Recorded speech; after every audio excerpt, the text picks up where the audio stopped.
మా ఊర్లో ఉన్న ఒక మంచి ఫేమస్ డాక్టర్ గారి చివరి రోజుల్లో జరిగిన ఇంట్రెస్టింగ్ ఇన్సిడెంట్ ఒకటి చెప్పాలనుకుంటున్నాను. ఆయన తన డెత్ని ఎలా ఫేస్ చేశారు అని, జనరల్ డాక్టర్స్ కాబట్టి వీళ్ళ మానసిక స్థితి ఎలా ఉంటుంది అనేది ఈయన విషయంలో నాకు చాలా ఇంట్రెస్టింగ్ అనిపించింది. చాలా కాంట్రాస్టింగ్ కూడా అనిపించింది. ఆయన ఒక ఓల్డ్ టైప్ డాక్టర్. అంటే ఈ కార్పొరేట్ సిస్టమ్ రాకముందు ఎవరి ప్రాక్టీస్ వాళ్ళు ఇంటి దగ్గర పెట్టుకునేవారు. ఒక ఫ్యామిలీ డాక్టర్ లాగా ఉండేవారు. పేషెంట్స్ రెగ్యులర్గా అదే డాక్టర్ దగ్గరికి వెళ్ళేవారు. ఆ కోవలోకి వస్తారు. ఓల్డ్ టైమర్ అంటే నా ఉద్దేశం ఆయన మెడలో స్టెథోస్కోప్ మాత్రమే కాదు, ఆ స్టెథోస్కోప్ని వాడి పేషెంట్స్కి సిమ్టమ్స్ ఎలా ఉన్నాయో ఆయన చెప్పగలుగుతారు. అలాగే కళ్ళు చూసి, నాలుక చూసి, పల్స్ చూసి, ఇవన్నిటి ద్వారా ఒక 90% ఆయన నిర్ధారణకు వచ్చేస్తారు. అంటే టెస్టులు రాయటం అనేది చాలా అరుదైన విషయం. తప్పదన్న అప్పుడు మాత్రమే రాసేవారు. పేషెంట్ ఆయన దగ్గరికి వెళ్తే ఒక భరోసాతో, ఆయన మాట తీరుతో సగం బలం వచ్చి ట్యాబ్లెట్లు తీసుకుని ఇంటికి వచ్చేవారు. మోస్ట్లీ తగ్గిపోయేది. అత్యవసరమైతే మాత్రం ఆయన టెస్ట్ రాసేవారు. సో ఆ డాక్టర్ గారు 80ల వరకు బతికారు. మొన్ననే ఆయన చనిపోయారు. సో చనిపోయిన విధానం నాకు తెలిసిన తర్వాత కొంచెం నాకు ఆశ్చర్యం అనిపించింది.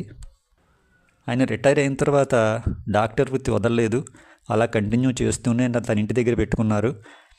తన 80వ ఏట చివరి రోజు వరకు కూడా ఆయన ట్రీట్మెంట్ చేస్తూనే ఉన్నారు.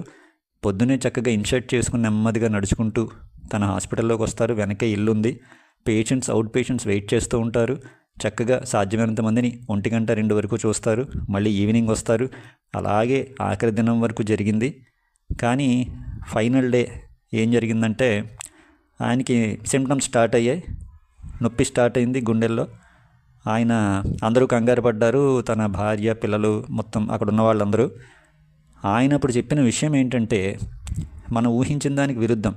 ఆయనది కార్పొరేట్ హాస్పిటల్ కాదు, అది ఓన్లీ ఓపీ చూస్తారు. అక్కడ ఏమీ ఎక్విప్మెంట్స్ ఉండవు. సో ఇమీడియట్గా అంబులెన్స్లో పెద్ద హాస్పిటల్కి ఈ అన్ని మెషిన్స్, స్కానింగ్ ఇవన్నీ ఉన్న చోటకి తీసుకెళ్ళాలి.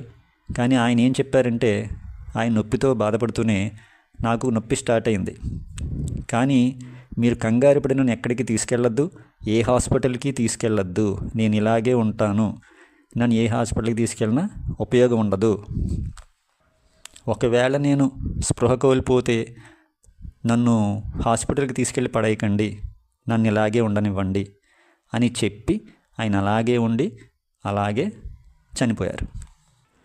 సో దీన్ని బట్టి మనం ఎన్ని రకాలుగా అర్థం చేసుకోవచ్చు. ఆయన ఎందుకు ప్రిఫర్ చేయలేదు హాస్పిటల్కి వెళ్ళటానికి, పెద్ద హాస్పిటల్కి వెళ్ళటానికి, ఆయన ఎందుకు నేను ఇలాగే డెత్ ఫేస్ చేస్తానని ఉండిపోయారు అనేది మనం ఎలాగైనా అర్థం చేసుకోవచ్చు.